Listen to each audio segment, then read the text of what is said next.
Baik, izinkan saya untuk menyampaikan narasumber kita pada sesi pertama ini adalah Bapak Nur Hadi Priyanto MPD. Beliau adalah guru SMP Negeri 1 Atap, Sungai Bertam, Kabupaten Muaro Jambi. Beliau adalah sahabat rumah belajar yang memiliki segudang prestasi Bapak Ibu. Jadi kalau disebutkan akan panjang ya. Nah, beliau malam ini akan memaparkan tentang literasi digital dalam rumah belajar untuk mempersiapkan asesmen kompetensi minimum peserta didik. Jadi beliau selama 15 menit diberikan waktu untuk pemaparan materi, lalu pada sesi berikutnya adalah sesi tanya jawab selama 10 menit. Bapak Ibu silahkan dipersiapkan pertanyaan, bisa melalui kolom chat atau melalui bisa raise hand Bapak Ibu ya. Nanti silakan Bapak Ibu jika ada yang ingin ditanyakan mengenai materi yang akan ditampilkan oleh Bapak Nur Hadi Priyanto, silahkan ikuti dengan cara mengetikkan nama, kemudian ditujukan kepada Bapak Nur Hadi, kemudian lalu apa pertanyaannya, seperti itu. Instansi, nama, instansi, lalu pertanyaan, seperti itu. Mungkin bisa disimak ya Bapak Ibu. Kita langsung saja. Silakan Bapak Nur Hadi, kami berikan kesempatan untuk memaparkan materi tentang literasi digital dalam rumah belajar untuk persiapan asesmen kompetensi minimum. Silakan Bapak Nur Hadi. Terima kasih atas kesempatan yang diberikan oleh Ibu Melianti selaku moderator pada kesempatan malam hari ini. A'udzubillahi minasyaitonirrajim. Bismillahirrahmanirrahim. Assalamualaikum warahmatullahi wabarakatuh. Waalaikumsalam warahmatullahi wabarakatuh. Hamdan wa syukran lillah ya ma ba'du. Segala puji bagi Allah Subhanahu wa taala. Salawat dan salam semoga senantiasa tercurah untuk teladan kita Nabi Agung Rasulullah Muhammad sallallahu alaihi wasallam.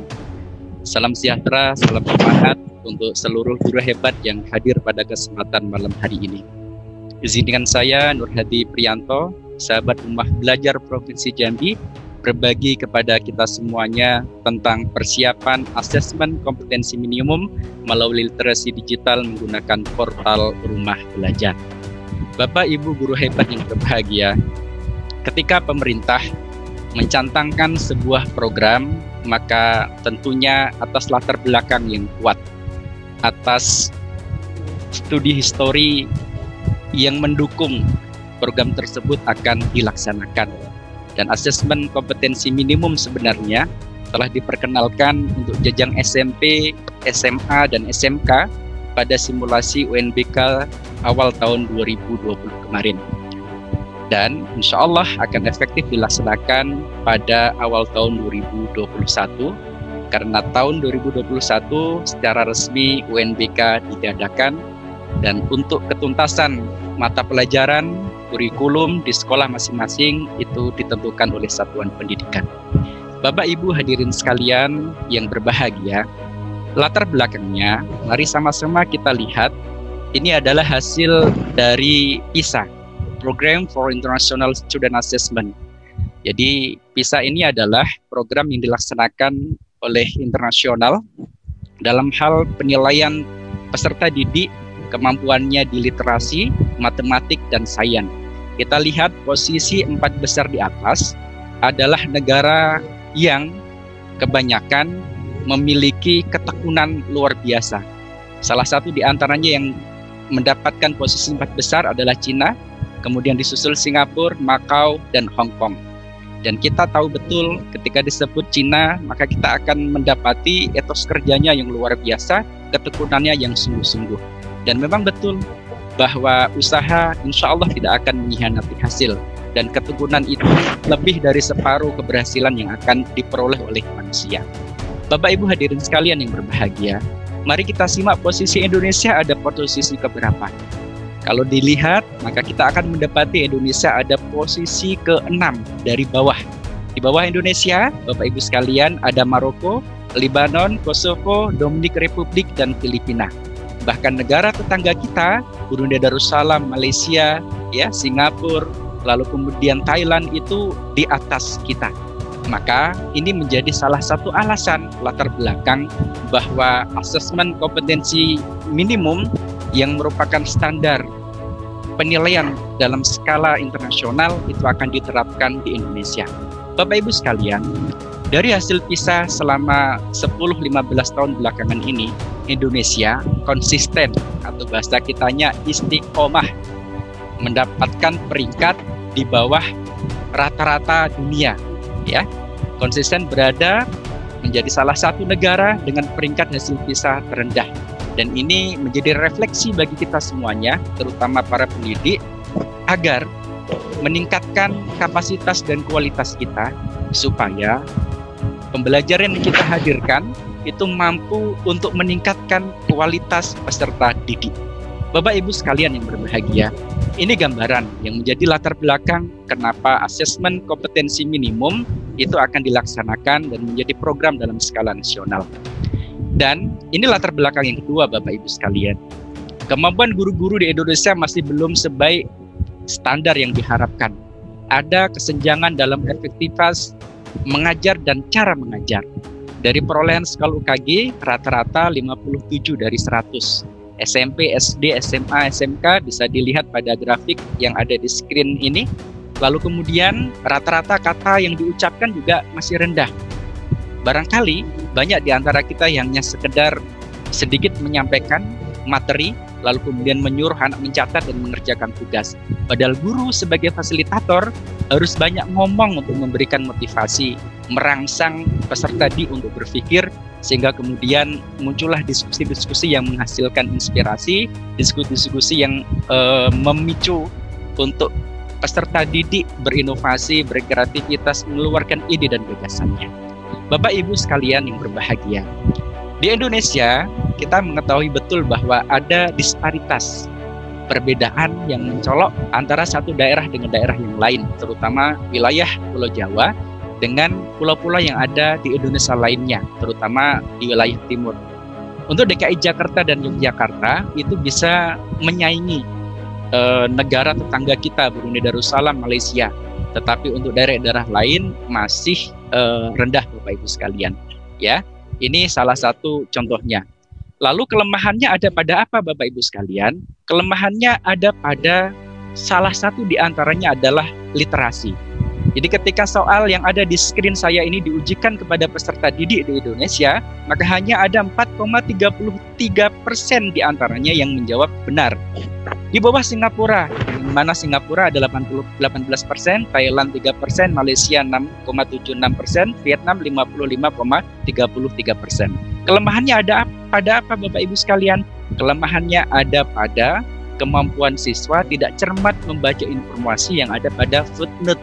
Padahal ketika dibaca secara komprehensif, maka kita akan menemukan jawaban yang diinginkan dari pertanyaan yang diujikan di soal AKM ini. Bapak Ibu sekalian yang berbahagia, ini dalam literasi sains Bapak Ibu ya. Ketika soal ini diajukan, maka hanya 5% di antaranya yang menjawab benar. Kemudian ini matematika Bapak Ibu sekalian ya. Dan matematika ini lebih parah lagi. Ketika soal yang ada di screen ini diujikan kepada peserta didik kita, maka 1% di antaranya yang bisa menjawab benar. Jauh sekali di bawah Singapura, Bapak Ibu. Singapura sampai 32%. Thailand sih 4%. Tapi Malaysia itu di atas kita 10%. Berikut juga dengan Vietnam. Kelemahannya ada pada apa, Bapak Ibu? Kelemahannya ada pada kelemahan di dalam mencerna permasalahan, mengidentifikasi informasi, memilah informasi, dan menggunakannya. Dan inilah yang harus sama-sama kita pacu agar kita bisa memahaminya dengan baik, lalu kemudian bisa menularkannya kepada para peserta didik hebat yang kita ajar di satuan pendidikan masing-masing. Bapak Ibu hebat yang berbahagia, saya ingin mengatakan bahwa schooling is not same with learning, bahwa sekolah itu beda dengan belajar. Sekolah itu terbatas oleh ruang dan waktu. Sekolah itu terbatas oleh tempat, terbatas oleh kesempatan. Tetapi learning bisa dilakukan kapan saja, di mana saja, dan dengan siapa saja. Seperti slogannya Portal Belajar. Dan 50% murid yang ada di Indonesia itu di bawah kategori. Dan 20% di bawah kategori. Jadi kalau mau menyimpulkan dengan sederhana 70% peserta didik di Indonesia kemampuan literasi, numerasi, dan sains itu di bawah rata-rata. Bapak Ibu sekalian yang berbahagia, apa definisi dari low category description? Murid bisa menghitung matematika secara sederhana di dalam kehidupan keseharian yang menunjukkan kemampuan dasar di dalam menghitung angka. Jadi kalau dia dihadapkan pada sejumlah uang bisa dihitung, bisa dibagi, bisa dikurangi. Tetapi ketika dihadapkan pada persoalan yang lebih kompleks lagi, lantaklah gitu kan, talailah gitu kan. Ngitung kancing dia untuk menjawab soal mana yang tepat, tidak pada bagaimana dia kemampuan untuk menganalisa soal, menggunakan logikanya untuk menjawab pertanyaan yang ada di hadapannya.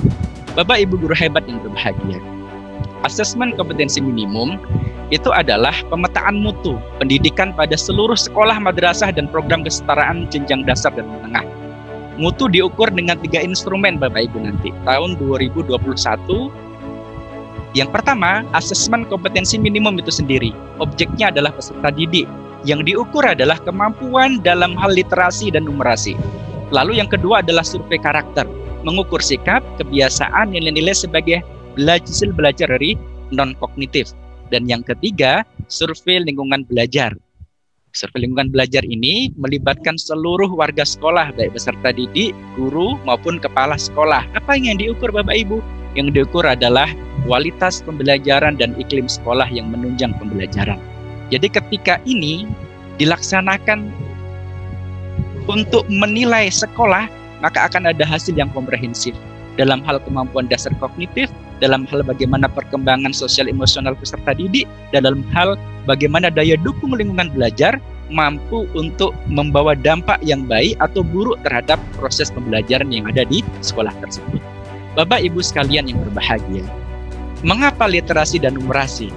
Karena literasi, membaca, dan numerasi adalah 2 kompetensi minimum bagi siswa untuk belajar sepanjang hayat dan dapat berkontribusi kepada masyarakat. Kapanpun dimanapun kita manusia akan dihadapkan pada hitung-hitungan, dihadapkan pada bacaan-bacaan yang ketika kita bisa menganalisinya dengan baik, maka insya Allah akan dapat banyak ilmu yang terserap di dalam diri kita. Tapi ketika kita membiarkannya saja, maka hanya sedikit hikmah ilmu yang bermanfaat yang bisa kita peroleh. Dan menurut studi nasional dan internasional, tingkat literasi siswa Indonesia masih rendah. Lalu kenapa ada survei karakter Bapak Ibu? Pendidikan di Indonesia bukan hanya bertujuan untuk meningkatkan kapasitas kognitif peserta didik saja, tetapi juga bertujuan mengembangkan potensi dari peserta didik secara utuh. Dulu kita mengenal dengan membangun manusia Indonesia seutuhnya, dari kapasitas keilmuan, dari kapasitas karakter, lalu kemudian dari kapasitas pembangunan sarana dan prasarana. Dan asesmen nasional mendorong mengembangkan sikap, value, dan perilaku yang mencerminkan Pancasila. Bapak Ibu sekalian yang berbahagia, selanjutnya mari sama-sama kita simak apa yang akan menjadi alasan salah satu di antara kelebihan AKM ini. Di antara yang pertama, dia tidak berdasarkan pada mata pelajaran tertentu, tetapi lintas mata pelajaran. Di semua mata pelajaran itu pasti ada literasi. Di semua mata pelajaran itu pasti ada numerasi. Walaupun itu bahasa Inggris sekalipun, walaupun itu bahasa Indonesia sekalipun. Tidak membedakan peminatan, siswa mendapat soal yang mengukur kompetensi yang sama, keunikan konteks beragam materi kurikulum lintas mapel dan peminatan, penguasaan terhadap 2 kompetensi literasi dan numerasi dilakukan sesuai dengan standar internasional dan AKM dilaksanakan secara adaptif sesuai dengan kondisi kekinian dan kedisinian dan tidak ada kisi-kisi. Keberhasilan AKM tidak melalui proses drilling soal-soal sebagaimana ujian nasional yang selama ini kita laksanakan. Maka Bapak Ibu sekalian, ini salah satu di antara banyak keunggulan dari AKM itu sendiri, sehingga menjadi kebijakan nasional untuk dilaksanakan pada tahun 2021. Dampaknya apa Bapak Ibu? Dampaknya memperbaiki budaya belajar. Tidak ada dikotomi antara mapel UN dan mapel non-UN. Lalu tidak ada mapel utama dan mapel pelengkap, tidak ada percepatan materi bimbingan intensif, meningkatkan proses pembelajaran. Jadi semua mata pelajaran guru apapun itu memberikan kontribusi yang positif terhadap peserta didik untuk memahami konteks pembelajaran yang diajarkan, untuk memahami bagaimana angka-angka itu juga bukan hanya ada pada matematika tetapi juga ada pada mata pelajaran yang lain. Bahwa berpikir kritis, berpikir logika, berpikir bagaimana ia mampu memecahkan masalah, itu juga bukan hanya ada pada pelajaran bahasa dan sains serta matematika saja, tapi ada di semua mata pelajaran. Bapak Ibu sekalian, siapa saja nanti yang menjadi peserta? Peserta AKM ini kelas menengah Bapak Ibu ya. Kalau SD kelas 5, SMP kelas 8, kemudian SMA kelas 11. Mereka melakukan apa Bapak Ibu? Mereka melakukan AKM, kemudian survei karakter, dan survei lingkungan belajar. Sementara guru hanya satu yang diikutin. Apa itu? Survei lingkungan belajar. Survei lingkungan belajar ini adalah isian yang ditujukan kepada peserta didik, kemudian kepala sekolah, lalu pendidik, untuk menilai dan merefleksikan bagaimana keadaan lingkungan belajar yang ada di tempat masing-masing.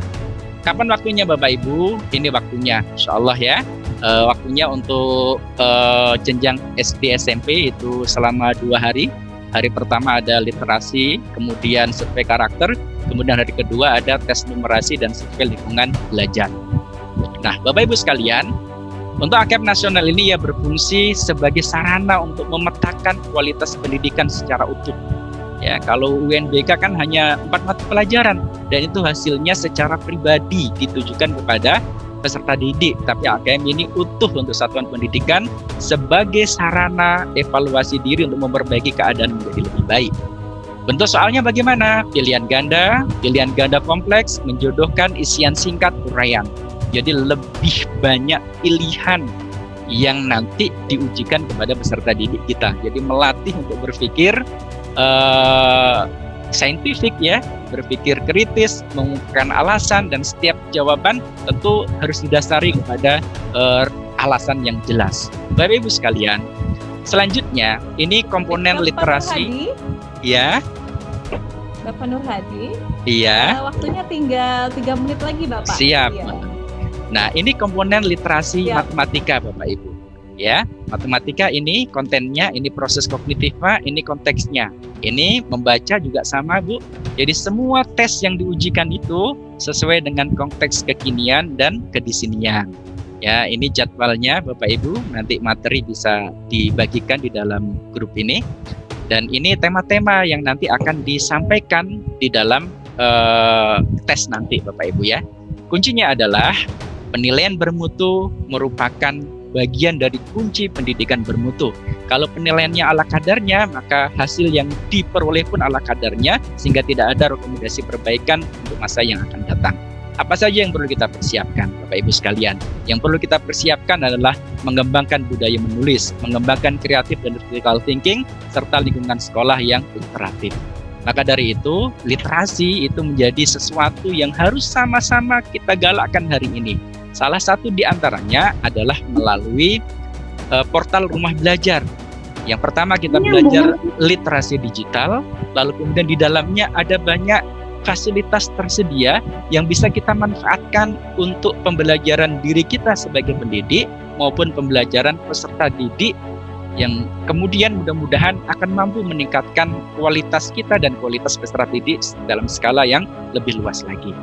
Ini Bapak Ibu sekalian yang berbahagia, saya sampaikan bahwa belajar dari PISA, siswa yang dengan latar belakang sosial ekonomi sama memiliki skor membaca 40 poin lebih tinggi ketika diajar oleh guru yang memanfaatkan TIK. Maka hal ini menunjukkan bahwa memiliki infrastruktur TIK tidak cukup, maka gunakanlah dalam pembelajaran. HP di Indonesia yang beredar jauh lebih banyak dibandingkan dengan manusianya. Maka sesungguhnya perangkat TIK ada di depan kita masing-masing, baik pendidik maupun peserta didik. Mari gunakan, sekali lagi, mari kita gunakan. Mumpung hari ini, mudah-mudahan nanti akan berlanjut sampai pandemi usai, ada kuota pembelajaran yang diberikan gratis oleh pemerintah yang ketika mengakses portal rumah belajar sudah ditanggung biayanya. Dan mudah-mudahan insya Allah fitur-fitur utama yang ada di hadapan kita ini, sumber belajar, bank soal, laboratorium maya, kelas maya, semuanya bisa dimanfaatkan dalam kerangka literasi digital untuk mempersiapkan peserta didik kita menghadapi asesmen kompetensi minimum. Soalnya rumit, kemudian HOTS, High Order Thinking Skill, kemampuan berpikir tingkat tinggi, maka insya Allah Rumah Belajar memfasilitasi kita semuanya untuk bisa belajar dengan baik, kapan saja, di mana saja, dan dengan siapa saja, agar kita siap menghadapi AKM dari gurunya dan semua peserta didiknya. Ini barangkali yang dapat saya sampaikan pada kesempatan yang berbahagia ini. Mohon maaf atas kata yang tidak berkenan. Terima kasih atas perhatian Bapak Ibu hebat semuanya. Salam semangat ya. Assalamualaikum warahmatullahi wabarakatuh. Waalaikumsalam Warahmatullahi wabarakatuh. Luar biasa sekali Bapak Nur Hadi, ini pas waktunya ya Pak ya. Jadi tadi itu kuncinya adalah penilaian bermutu adalah kunci pendidikan bermutu, kaitannya dengan AKM tadi ya Bapak ya. Benar. Nah, kita sudah ada pertanyaan di kolom chat Bapak Nur Hadi. Siap. Kita ada waktu sekitar 10 menit untuk menjawab 3 pertanyaan ini ya Bapak ya. Pertama dari Bapak Eko Wahyudi, SMPN 4 Arjasa Sumeneb Bapak. Masya Allah. Jauh Bapak ya dari Sumeneb. Jadi AKM itu tidak menggunakan kisi-kisi. Bagaimana kaitannya dengan kaidah evaluasi dan prinsip evaluasi Bapak?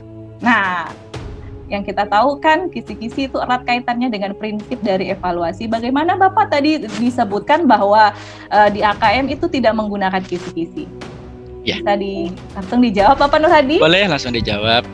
Bapak Ibu sekalian Silakan. yang berbahagia, salah satu kaidah di dalam menyusun soal itu tentu ada kisi-kisi dan indikator.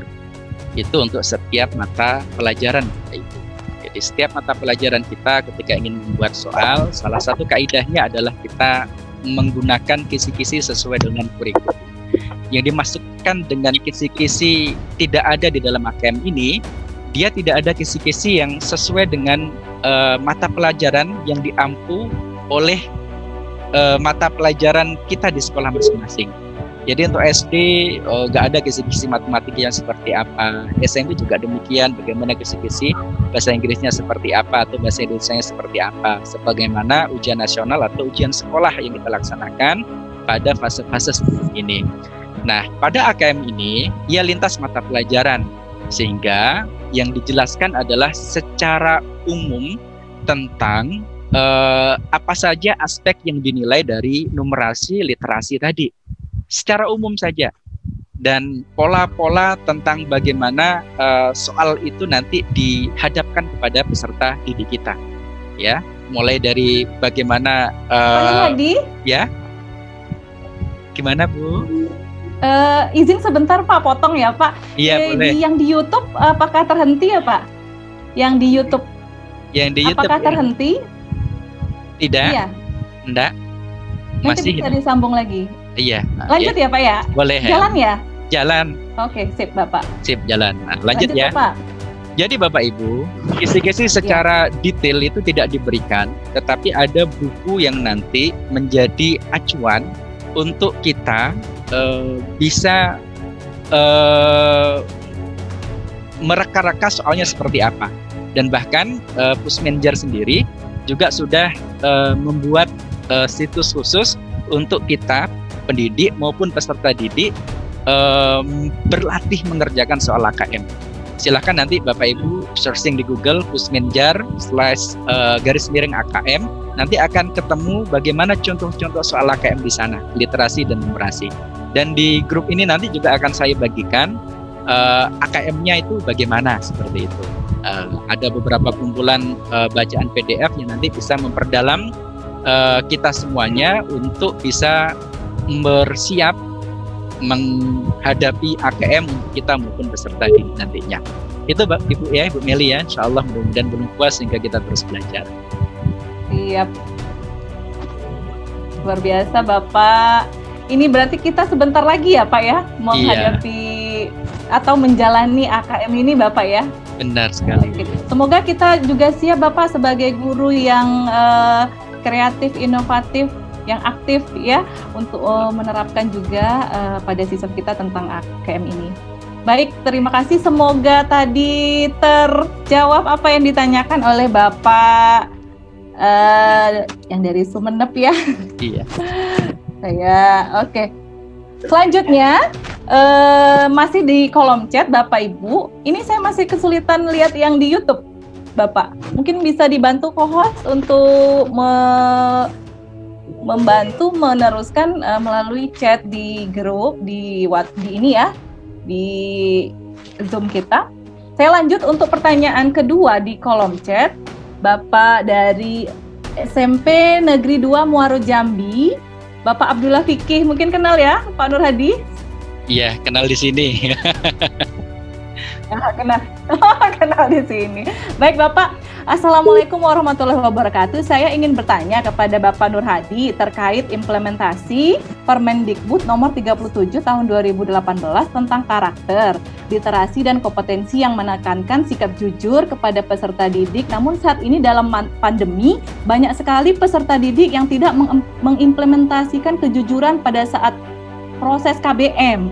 Contohnya saja, banyak peserta didik yang mendapatkan nilai di luar ekspektasi kita sekalipun materinya sangat kompleks, Bapak. Nah, ini berkaitan dengan pandemi, kemudian berkaitan lagi dengan implementasi Permendikbud nomor 37 tahun 2018, Bapak, tentang integrasi ya, Bapak ya. Ya. Bagaimana, Bapak? Bismillah. Menjawab. Jadi membangun karakter itu tidak simsalabim lalu kemudian tumbuh karakter yang diinginkan oleh teori yang baik di hadapan kita sesuai dengan aturan. Membangun karakter itu melibatkan seluruh pihak, guru, orang tua, dan lingkungan, ya. Karena setiap manusia itu dibentuk bukan hanya oleh dirinya sendiri dan orang tuanya, tetapi dibentuk oleh secara keseluruhan bagaimana lingkungan tempat ia tinggal. Maka dari itu, tentang bagaimana implementasi dari Permendikbud tersebut tentang penanaman nilai-nilai karakter dalam aktivitas pembelajaran, tentunya ini butuh proses, butuh waktu, dan mudah-mudahan seiring waktu berjalan kita bisa mewujudkan bersama. Dan kunci dari penanaman nilai-nilai karakter itu adalah keteladanan. Dan ketika keteladanan itu dihadirkan dalam keseharian guru, keseharian orang tua, keseharian orang-orang yang ada di sekeliling kita, maka insya Allah nanti kelak di masa yang akan datang akan muncul generasi-generasi baru yang memiliki akhlakul karimah, ya, yang memiliki karakter baik, yang memiliki motivasi dan semangat luar biasa untuk memperbaiki keadaan menjadi lebih baik. Maka dari itu salah satu cara pemerintah untuk memetakan sejauh mana perkembangan emosional, karakter yang dihubungkan dengan profil pelajar Pancasila, nanti akan ada survei karakter. Nah, dari survei karakter inilah nanti akan ada laporan yang ditujukan kepada satuan pendidikan, lalu bagaimana cara untuk memperbaiki supaya karakter itu bisa menjadi lebih baik seperti itu. Jadi Bapak Ibu sekalian, perlu karena kita semuanya agar pendidikan karakter ini bisa berjalan dengan maksimal, ya, bisa berjalan dengan maksimal. Untuk itu mari bersama-sama ya, mulai dari kita sendiri sebagai guru dan sebagai orang tua, belajar terus parenting, lalu kemudian mengamalkannya, mengimplementasikannya kepada peserta didik kita, yang lalu kemudian dalam satuan pendidikan formal, pendidik tidak begitu berat, terbantu untuk menjalankan tugasnya sebagai guru yang bukan hanya sekedar mentransfer knowledge, tapi juga mendidik karakter menjadi lebih baik. Begitu saja mungkin Bu Meli. Mohon maaf mungkin kurang berkenan. Baik, terima kasih Bapak Nur Hadi. Sepertinya Bapak Abdullah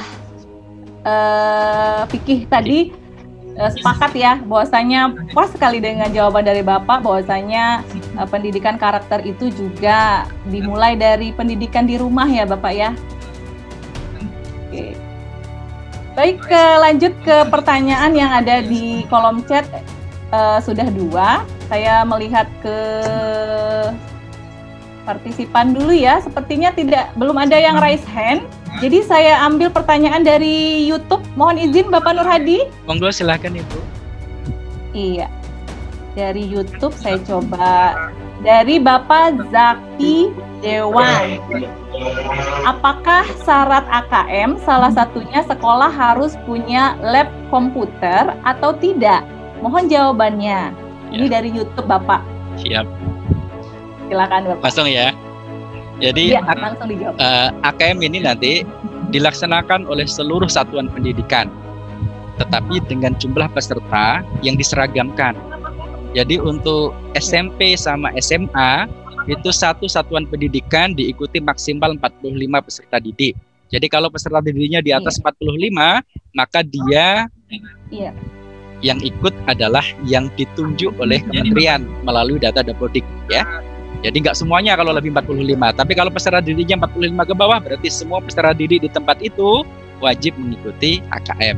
Untuk SD itu 31 satuan pendidikan. Jadi kalau sekolahnya Ibu Meli ya, itu ribuan enggak. Nah, itu nanti dipilih Bu cuma 30 gitu kan. Nah, jadi laptop itu syarat wajib Bu.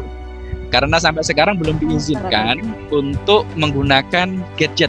Karena nanti barangkali ada resolusi, kemudian ada sistem yang nggak support, nggak compatible ketika memang dilaksanakan melalui gadget atau laptop. Dan untuk kelancaran memang direkomendasikan menggunakan laptop ya dengan minimal RAM-nya 2 GB, lalu kemudian free hard disk DC-nya itu kosong kalau nggak salah minimal 20 GB ya. Lalu kemudian kecepatan prosesornya minimal 2 GHz seperti itu. Jadi laptop memang menjadi syarat mutlak. Bagaimana kalau nggak ada laptop? Ya, kalau nggak ada laptop, maka diperkenankan untuk numpang di sekolah lain atau meminjam laptop gurunya atau meminjam laptop orang tuanya masing-masing. Jadi nanti 15 untuk SMP itu dibagi menjadi 3 tempat ya, bukan 3 tempat, 3 admin ya. Satu admin menaungi 15, jadi ada 3 admin nanti 15 kali 3 kan 40, 45. Jadi nanti bisa dilaksanakan 3 sesi. Jadi 15 laptop insya Allah sudah cukup untuk 3 sesi. Sesi pertama kan dari pagi sampai jam 10-an, lalu kemudian selanjutnya lalu ba'da zuhur lagi sampai asar seperti itu. Jadi begitu Ibu Meli ya. Iya, terima kasih Bapak. Itu dari Bapak Zaki Dewan yang memantau kita di YouTube streaming ya Bapak Nur Hadi ya. Jadi semoga terjawabkan jawaban dari Bapak Nur Hadi untuk Bapak Zaki Dewan ya. Ternyata kalau tidak punya lab komputer itu bisa menumpang ya, karena diusahakan untuk menggunakan komputer. Jadi kalau tidak punya lab komputer ya menumpang, atau mungkin diusahakan bagaimana supaya ada laptopnya untuk anak-anak seperti itu. Baik, izin satu lagi pertanyaan dari Siti Sundari dari YouTube. Apakah teknis AKM sama seperti UNBK dibagi 3 sesi? Yang belum memiliki lab komputer masih bisa bergabung di sekolah lain yang memiliki lab komputer. Begitu Bapak. Apakah sama dengan UNBK yang dibagi menjadi 3 sesi Bapak? Silakan dengan singkat dijawab ya Bapak ya. Siap. Jadi memang tetap ada sesi ya, karena barangkali ada keterbatasan jumlah laptop di sekolahnya. Jadi makanya ada dibagi 15. Jadi ada 3 sesi untuk SMP ya seperti itu. Lalu kemudian untuk teknisnya ada perbedaan sedikit. Kalau UNBK dia kan semi online UNBK. Masing-masing sekolah harus memiliki server. Tapi kalau AKM itu nggak ada server sekolah. Server langsung dari Pusdatin ya. Server langsung dari Pusdatin. Jadi laptop itu nanti langsung terhubung ke server Pusdatin. Admin di sekolah itu hanya mengatur sirkulasi, seperti saya ini jadi host gitu kan, atur sirkulasi itu aja. Iya. Seperti itu ya. Begitu Ibu Emily ya, insyaallah. Iya. Semoga Ibu Siti Sundari masih monitor ya di YouTube. Bagaimana itu rasanya kalau monitor dari YouTube? Semoga aman-aman ya Ibu Siti Sundari ya. Baik, karena sudah ada dari Zoom, kemudian dari kolom chat, kemudian sudah dari Zoom juga sudah imbang tadi ada dua-dua ya pertanyaan Bapak Nur Hadi. Izin karena sudah hampir 10 menit sesi pertanyaan ini, dan saya akhiri Bapak Nur Hadi ya untuk sesi tanya jawab kali ini. Terima kasih banyak Bapak Nur Hadi, materinya sangat luar biasa sekali. Ini saya pun baru mengetahui tentang AKM ini Bapak Nur Hadi. Terima kasih banyak. Semoga di lain kesempatan kita bisa masih menyimak kelanjutan dari AKM ini ya. Karena sepertinya banyak sekali pertanyaan kepada Bapak Nur Hadi yang belum mampu kita tampilkan, belum mampu untuk dijawab karena keterbatasan waktu ya Bapak Ibu. Mohon maaf dan mohon izin saya untuk melanjutkan. Untuk closing statement dulu ya Bapak Nur Hadi ya, silakan untuk menutup di sesi 1 dan 2 ini. Silakan closing statement-nya Bapak. Semua peserta didik itu tanggung jawab kita sebagai guru, lalu kemudian orang tuanya dan lingkungan. Maka menghadirkan keteladanan yang baik pada lingkungan dalam skala kecil dan lebih luas, insya Allah akan memudahkan kita untuk pendidikan di masa yang akan datang. AKM ini Bapak Ibu bukan hanya tanggung jawab mata pelajaran tertentu, tapi tanggung jawab semua guru. Maka itu kita sama-sama berkontribusi dengan menghadirkan pembelajaran yang berkualitas, merangsang kemampuan peserta didik untuk berpikir, untuk meneliti, untuk menyampaikan alasan dari pilihan yang ia pilih. Dan dengan itu mudah-mudahan akan memudahkan proses pendidikan di masa yang akan datang ya. Ini barangkali, terima kasih. Assalamualaikum warahmatullahi wabarakatuh. Waalaikumsalam warahmatullahi wabarakatuh. Terima kasih Pak ilmunya Pak.